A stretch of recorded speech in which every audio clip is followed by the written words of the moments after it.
Their convoy set off directly, and it was clear that Li Xinqing's request for the help of the Awakener team was a last resort. As he mentioned, the surrounding troops had been scattered, communication was cut off, and he couldn't gather them. He bore an urgent task of bringing the experts back. Their convoy quickly left the main road, speeding ahead. Everyone was a bit surprised. The experts they were trying to rescue were not on the retreat route, which meant that they had encountered danger after separating from the team. But why would such valuable experts stray from the main group? However, everyone soon had little time to think, as the monsters surrounding them increased rapidly. Those mutated creatures charged at the convoy like mad, cloaked in crimson spores, expressing their madness and fear through this frenzy. Casualties appeared almost immediately. One Awakener's vehicle was overturned by a strong mutated creature, and the two Awakeners inside were torn to shreds. Ahead, two military vehicles cleared the way, their machine guns sweeping across. Yet, they still faced tremendous resistance. At that moment, two high-speed rockets suddenly shot in from behind, striking the mutated creatures ahead with a thunderous boom and explosion. Monsters were sent flying in all directions, injured or killed, clearing a path instantly. Crucially, there was not just one rocket. There were 6 in total. The battlefield was lit up in flames, and amidst the rolling heat waves, the road ahead was cleared, with mutated creatures howling in agony. On the vehicle ahead, Li Xinqing couldn't help but turn to see where the missiles had come from.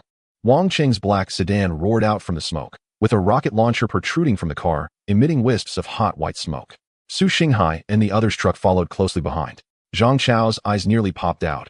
When did second brother upgrade to rockets? He's got a rocket launcher now? Su Xinghai was equally astonished, and Wu Haiqing's expression changed dramatically. He never expected that Wang Cheng had such capabilities. To retrofit a rocket launching system in a sedan, is this guy a college student? He suddenly felt a chill. He had been traveling with Wang Cheng, but had no idea he had such means. If Wang Cheng wanted to, with his firepower, they would have been finished long ago. Thankfully, he had a good relationship with Wang Cheng. At that moment, Wang Cheng was manually loading rockets into the launcher. During this time, he had obtained a fair amount of rockets through Captain Zhang, so he wasn't short on ammunition. The monster density was intense just now, with a barrage that caused a surge of at least 30 energy points in Wang Cheng's area. At this moment, his vehicle sped forward, driving alongside the BMW that Qin Hai was in. Qin Hai was still inside the BMW, using his abilities and a rifle to fight off mutated creatures. As Wang Cheng approached, the barrel of his weapon tilted directly towards Qin Hai. In an instant, a cold sweat trickled down from the top of Qin Hai's head. Compared to the rocket launcher of Wang Cheng, the muzzle of his rifle seemed like a child's toy. At this moment, with the barrel of Wang Cheng's weapon aimed at Qin Hai, he could easily send Qin Hai to the skies if he wanted to. Everyone else turned to look. This was incredibly arrogant. At this moment, Wang Cheng's earlier remark about "you can give it a try" truly resonated. Wang Cheng looked at him and smiled. Do you want to give it a try and see what modifications I made to this vehicle? How well it's been modified? With this kind of firepower, why would I need to get out and use my awakened abilities? Qin Hai was left speechless, staring hard at Wang Cheng. Wang Cheng let out a cold laugh. I'm not looking for trouble with you, so don't bring it upon yourself. Finally, Wang Cheng slowly moved his vehicle aside, and with the sound of gunfire, in coordination with the military, they charged through. Ahead, Li Xinqing's military vehicle began to slow down. In front of them, sporadic gunfire could be heard. The experts they were looking for were just ahead, surrounded by layers of mutated creatures, in a precarious situation. Chapter 80. Protect the Experts. Scenes from Haiqing University resurfaced in Wang Cheng's mind. On the streets, there were humanoid monsters swaying, with gigantic, balloon-like growths on their heads, dark red in color. Swaying as they moved, like demons crawling out of hell, twisting and struggling towards the humans in front of them. The expert's vehicle had flipped over. They seemed to have many people, but now only a few remained, protected by several injured soldiers. Those soldiers fired desperately, but still couldn't stop the increasingly numerous monsters, watching helplessly as the creatures approached, clawing and tearing at their bodies. Amidst the blood and screams, despair appeared in their eyes. But at that moment, deafening gunfire roared from the outer layer of the monsters as Li Xinqing led the charge, relying on their powerful firepower in coordination with the awakened ones to eliminate the surrounding creatures.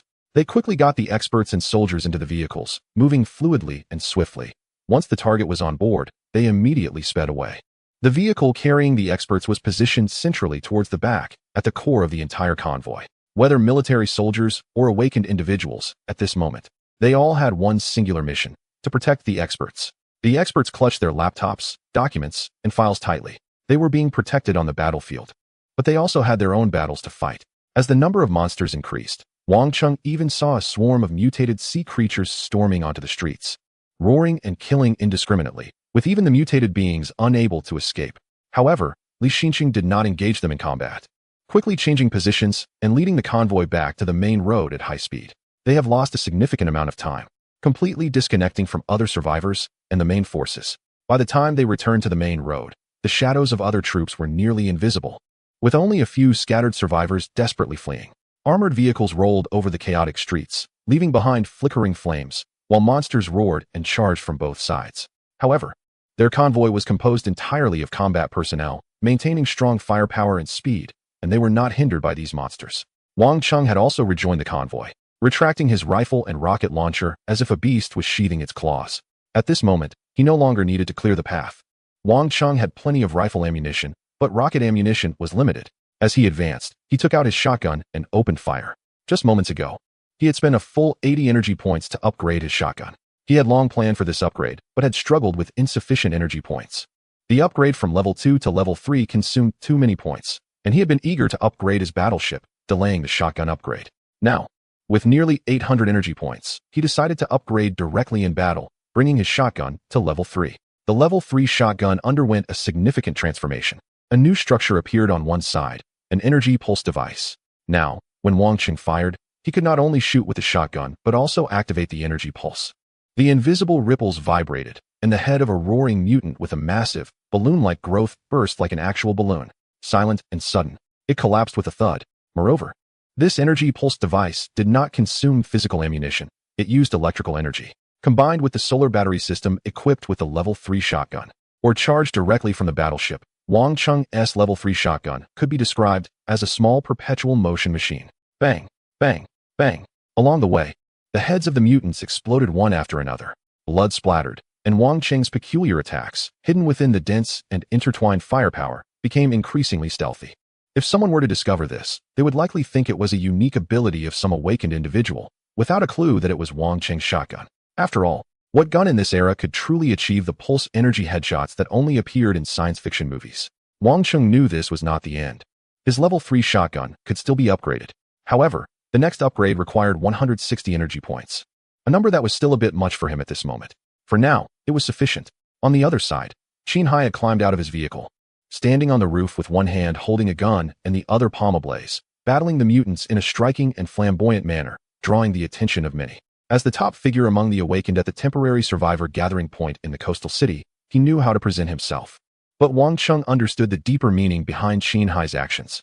The guy stepped forward, clearly wanting to compare himself with the recently celebrated figure, but more importantly, he was afraid that this figure might secretly strike him while things were chaotic. By standing out now, he attracted everyone's attention and became the center of focus. If the other party wanted to take action against him, it would be much harder, as others would surely notice. The latter only sneered coldly, deliberately moving closer to match his pace. Aren't you afraid of me? Well then, just keep standing on the roof. At that moment, gunfire was heard ahead, and the lead vehicle slowed down. They were about to merge with the troops waiting for them in front. This group was also familiar to the other party, being part of a certain unit. As they merged, they were gathered around a massive pit on the ground, seemingly created by something that had just fallen from the sky. In the pit lay a multi-legged giant creature, standing 8 meters tall, with a body resembling a column, filled with grotesque crimson flesh. Below its body, numerous legs resembling human legs were growing, and alongside them were many arms, frantically clawing. This was at least a level 2 mutated creature. For ordinary survivors, even those with some combat capabilities, this was an overwhelming threat. However, the military's firepower was not something that such a creature could shake. Tanks fired 2 high-explosive rounds, and a 130mm shell directly sent the creature to its end, blowing apart half of its body, while the remaining legs and arms fell to the ground like squid tentacles. The two convoys quickly merged under urgent circumstances. Li Xinqing instructed everyone to stay in their vehicles while he jumped down to negotiate with the unit. To everyone's surprise, their next action was not to retreat, but to turn off the engines and send a group of soldiers to protect the experts as they approached the giant pit on the ground. Li Xinqing furrowed his brows. It seemed they wanted to investigate and take samples on the spot. What exactly was the thing that had fallen from the sky? Unfortunately, the area around the pit and the experts was tightly sealed with vehicles, making it impossible for him to see from his angle. Meanwhile, more and more monsters were emerging as dusk fell, the sky turning blood red with terrifying crimson spores drifting above. On the ground, countless monsters were rushing in from all directions. Leading the charge was a giant mutated crab, the size of a large van, with a vibrant green body, howling as it approached. A high explosive shell was fired at it, but merely bounced off its shell.